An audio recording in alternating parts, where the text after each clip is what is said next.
Tout homme qui fera profession de rechercher la vérité et de la dire sera toujours odieux à celui qui exercera l'autorité. Condorcet. Bienvenue chez les GG sur Radio Espace Guinée. Merci à vous qui nous rejoignez évidemment sur Radio Espace. Beaucoup de réactions ce matin à la une, il faut le dire. Un peu plus d'un mois après leur élection, les 342 maires des communes urbaines et rurales de Guinée donc étaient réunis à Conakry la semaine dernière. C'était à la faveur des états généraux de la décentralisation. Dans le cadre de la mise en œuvre donc de leur projet de société, ils pourront compter sur un appui substantiel venant de l'État à travers un fonds destiné donc au développement local, fonds qui sera géré donc par l'ANAFIC, il le dit Titi. Quel enseignement peut-on tirer de ces assises de Conakry? Quel est l'état des lieux et les défis auxquels est confrontée donc la commune urbaine de Télémélé? Nous essayons de comprendre ce matin comment compte-t-il changer la donne dans cette commune. Monsieur Younoussa Gougoul Diallo, il est maire de la commune urbaine de Télémélé. Le grand oral à suivre évidemment dans cette émission ce matin. Les veuves des officiers supérieurs de l'armée guinéenne qui ont péri dans un crash d'avion au large de Libéria le 11 février 2014 sont-elles abandonnées? On me pose cette question ce matin. En sont-elles abandonnées à elles-mêmes? La question se pose 6 ans après la disparition donc de ces officiers supérieurs. Leurs proches semblent se plaindre du peu de reconnaissance de l'État guinéen à l'égard donc de ces braves soldats qui avaient dédié évidemment toute leur vie à la défendre, à la défense de la patrie. Et quel est le vécu quotidien évidemment de ces familles, ces défunts officiers supérieurs de l'armée guinéenne? Ces familles continuent-elles de bénéficier de l'attention de la nation? Nous essayons de comprendre ce matin avec Madame Sangaré Mariam Siré, Madame Fanta Kaba de ces veuves donc qui vont intervenir ce matin chez les Grandes Gueules, et nous allons joindre aussi de l'autre côté Monsieur Selou Aladi Selou Camara, directeur des relations publiques et de la communication du ministère de la Défense. Le troisième sujet évidemment s'intéresse à cette autre actualité vers une intensification du contrôle de la gestion publique en Guinée après l'OGP, l'OGC et le Nagui. Une deuxième fournée d'établissements publics vont bientôt être soumis à des missions d'inspection. C'est du moins ce qui ressort d'un récent courrier du Premier ministre Dr Ibrahima Kassori Fofana adressé au vérificateur général. Qu'en est-il? Nous essayons de comprendre ce matin avec Monsieur Aliou Diallo, vérificateur général. Oui, ça existe bien. On va essayer de l'appeler ce matin dans cette émission Les Grandes Gueules. Beaucoup de réactions. Avant de continuer l'émission, Titi, avec Moria Kaba qui nous écrit ce matin. Bonjour les Grandes Gueules. Des présidents déchus et en disgrâce rendent visite à notre Coran. Mon œil, bah oui, je me réjouirais si c'était des visites officielles des chefs d'État en exercice depuis 2010. Poutine, Obama, Erdogan et d'autres puissants chefs d'État sont tous passés chez nous, voisins, et ignoré donc notre femme. Finalement, a-t-il vraiment quelle influence? Il pose la question ce matin. On reste dans le sillage avec cette autre réaction de la femme Oussama Kadiabi. Bonjour Lamine, bonjour à toute l'équipe. Cela prouve que nous avons l'homme qu'il faut pour la Guinée et que notre pays est désormais disponible à accueillir tout le monde. Alpha Condé est le chef de l'État le plus influent en Afrique. C'est là incontestable, il le dit, de la Gambie en passant par la Guinée-Bissau, le Togo, la Libye et la crise d'Arabie Saoudite et Qatar. Alpha Condé est affiché comme l'homme des hommes. On reste dans le sillage avec la Junior Condé, évidemment, qui revient au devant de la scène. Bonjour les Grandes Gueules. Sékou Touré était très influent. Cela n'a pas empêché les Guinéens de vider le pays, y compris moi. le Guinéen aime s'aventurer d'ailleurs. C'est culturel la mine. Voilà. Allez Titi, on continue mon cher ami avec d'autres débats. On parle de restructuration des structures de base de RPG Arc-en-Ciel, l'administration au service du parti présidentiel. Oui, c'est vrai, c'est un constat qu'on peut faire avec le RPG Arc-en-Ciel donc, qui a engagé une véritable opération de restructuration de ces structures à la base. On a vu depuis une semaine environ que des hauts responsables du parti présidentiel sont à l'assaut de différentes localités, des préfectures, des sous-préfectures, donc jusque dans les confins. Donc ces localités sont prises d'assaut par ces responsables donc qui sont constitués en mission, donc déployés sur l'ensemble du territoire national pour on va dire revitaliser. L'objectif c'est de revitaliser les structures de base du RPG Arc-en-Ciel. C'est important, ça fait partie de la dynamique de la dynamique de toute formation politique qui veut en tout cas continuer à être présente sur l'échiquier politique national. L'objectif bien entendu du RPG Arc-en-Ciel, c'est de continuer à gouverner la Guinée. Oui. Même au-delà de 2020, on espère que ce parti, en tout cas à travers son champion qu'il a élu par 2 fois déjà, en 2010 et en 2015, va se conformer à la Constitution donc, et savoir que la limite pour Alpha Condé c'est en 2020. Ouais. Et que le parti peut continuer donc à se battre pour conquérir ou garder le pouvoir, mais à travers une autre personne. J'ose espérer que ce travail de redynamisation, donc de restructuration qui est en cours, se fait dans cette dynamique, dans cette voie. Mais ce qui a attiré l'attention de tout le monde, et ce qui est quand même, ce qui écoeure, c'est la mise à contribution, et ça c'est inacceptable de l'administration. C'est-à-dire aujourd'hui, il n'y a pas de cloison étanche entre l'administration et le parti présidentiel, le RPG Arc-en-Ciel. Oui. C'est devenu la même entité.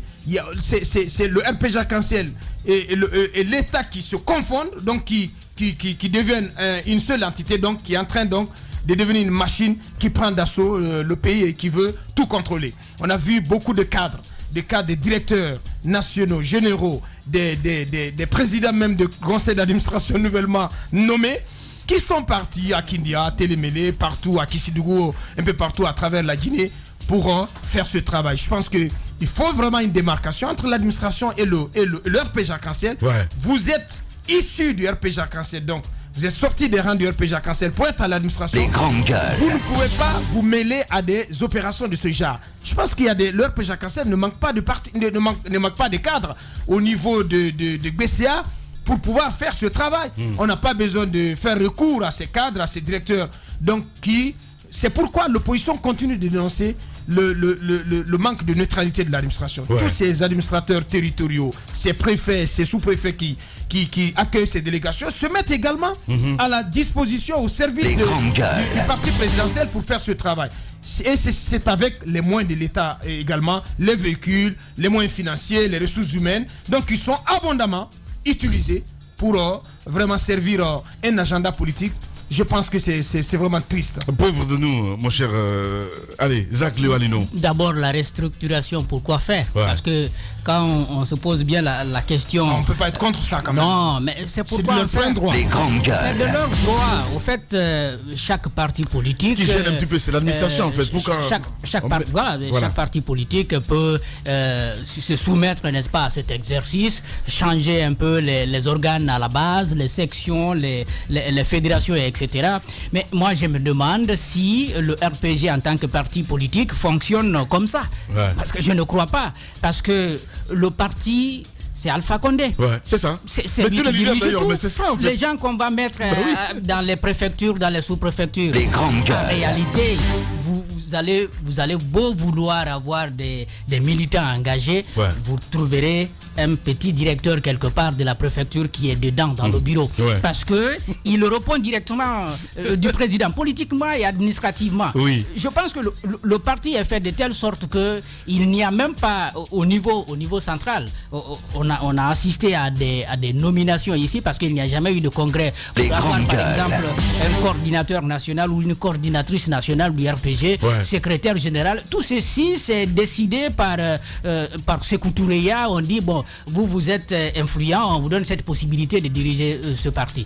Je crois que c'est seulement une opportunité qui est offerte à certains de prendre de l'argent, d'aller à l'intérieur du pays et de procéder à un recrutement, ouais. Si vous voulez, de nouveaux militants qui attendent, parce qu'il y a certains qui attendent encore dans des partis politiques d'opposition, qui attendent des opportunités comme ça pour franchir, n'est-ce pas, le cap. Ouais. Donc quitter et rejoindre le parti politique parce que il y a de l'argent qui tombe tout de suite et ouais. Puis il y a des promesses de postes après. Ouais, justement. Mafoudia Bangoura. J'espère que vous allez laisser continuer, s'il vous plaît, les gars.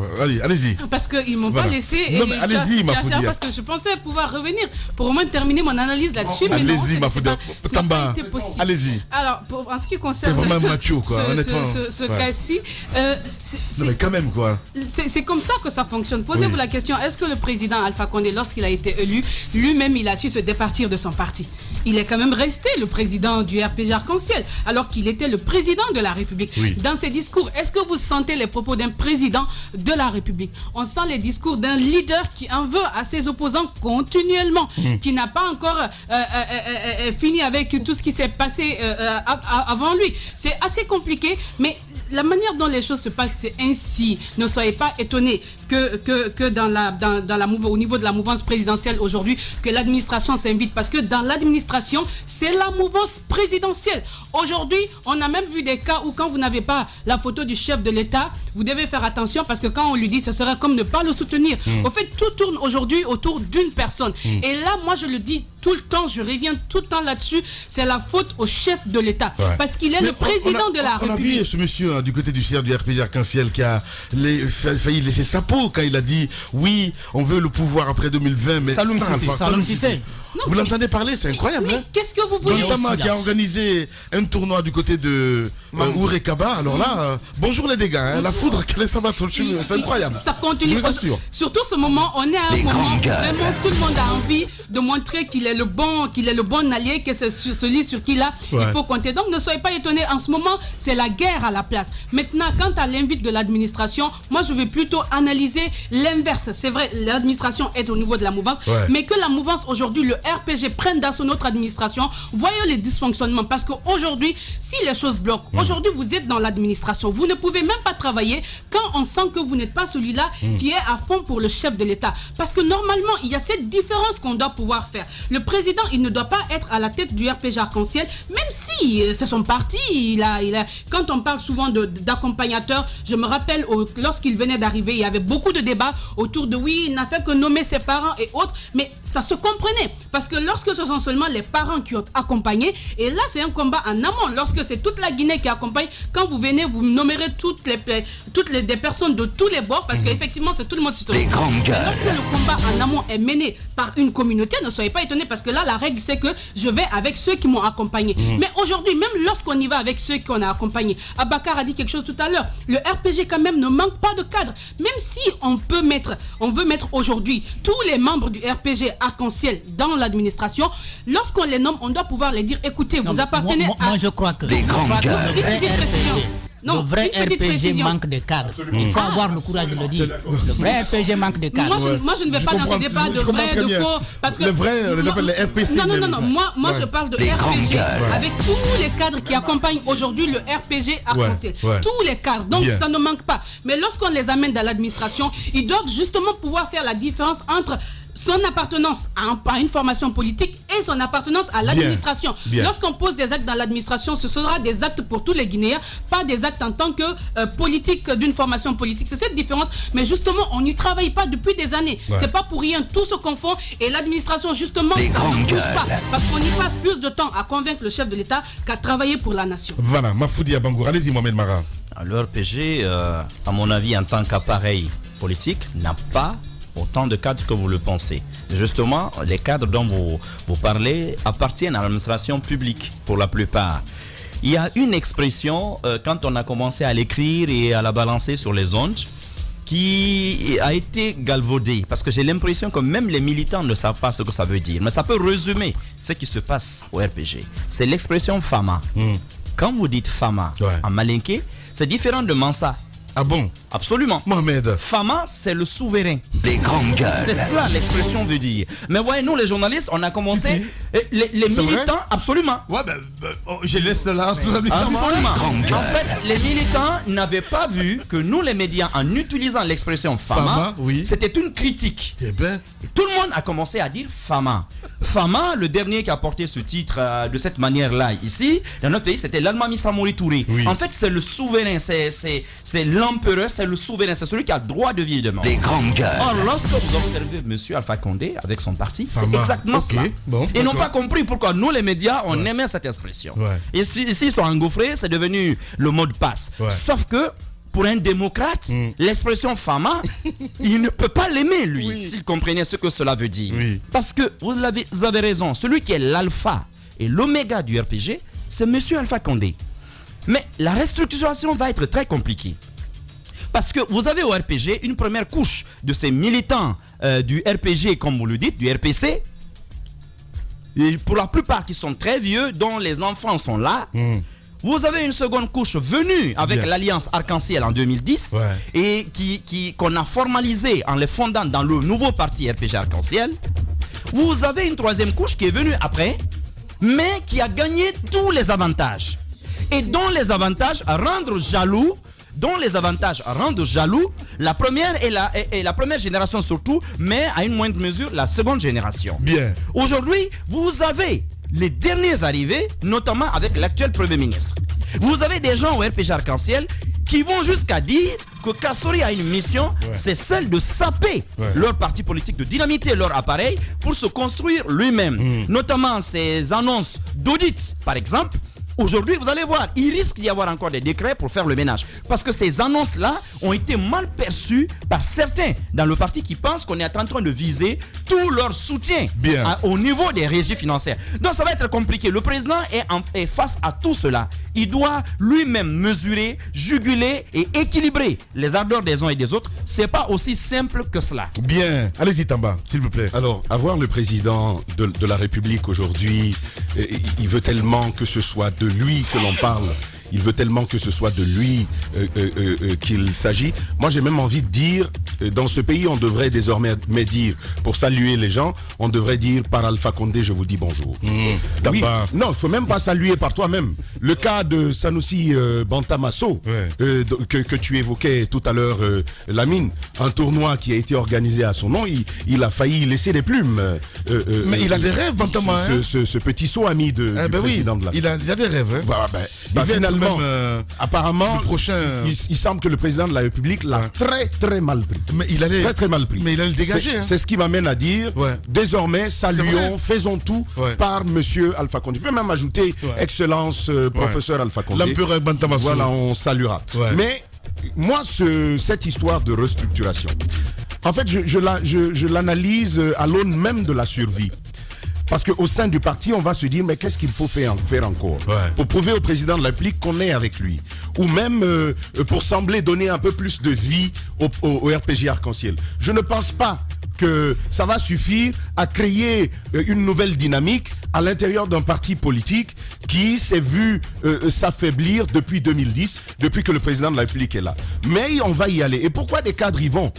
Parce que premièrement, il faut défendre son poste. Si tu ne vas pas, on ira dire au président de la République par lequel il faut désormais jurer que tu n'es pas avec nous, et ça pose un sérieux problème. De l'autre côté, on dit ce sont des cas de l'administration. Moi, je comprends parfaitement. Parce que ce sont eux-là même dont la voix porte aujourd'hui.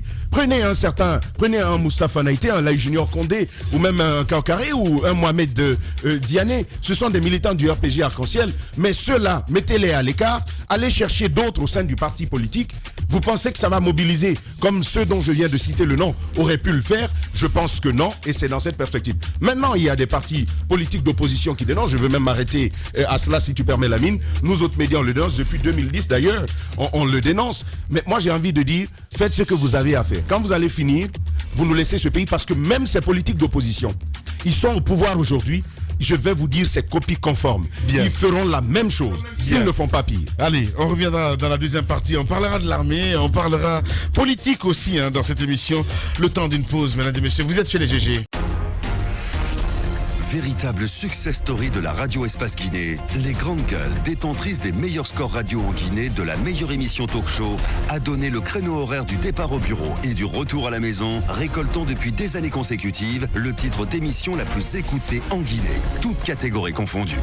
Un grand total de plus de 5 millions d'auditeurs ont été fidèles au talk show Les GG, diffusé jour après jour sur toutes les stations du réseau Adafo Média de 9h à 10h30, un exploit qui restera longtemps dans les annales de la bande FM en Guinée.